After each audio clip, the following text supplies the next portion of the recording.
Brother, ఈ 5 సంవత్సరాలు YCP ruling గురించి చెప్పమంటే మీరేం చెప్తారు? అంతగా డెవలప్మెంట్ అయితే ఏం లేదు.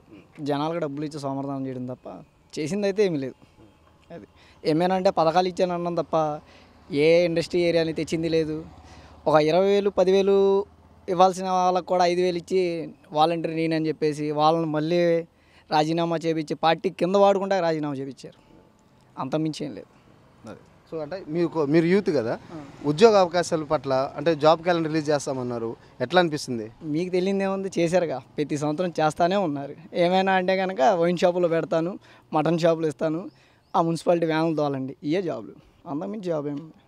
ఇక్కడ గుడివాడలో ఎలా ఉంది బ్రదర్ పరిస్థితి? మనకు అంటే సమస్యలు ఏమున్నాయి, దానికి సొల్యూషన్స్ ఏం చూపించారు? గుడివాడ అంటే కనుక కొడాలి నాని గారు గెలవడానికి అయితే వరుస పెట్టి గెలవడమే తప్ప డెవలప్మెంట్ అయితే కనుక ఏమీ లేదు.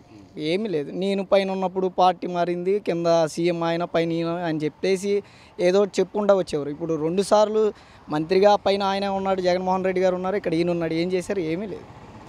కనీసం బైపాస్ రోడ్లో విశ్వభారతి స్కూల్ ముందు బైపాస్ రోడ్ ఆయన తిరిగే ఏరియాలోనే రోడ్డే లేదు. కావాలంటే మీరు వెరిఫికేషన్ చేసుకోండి, మాది గుడివాడే.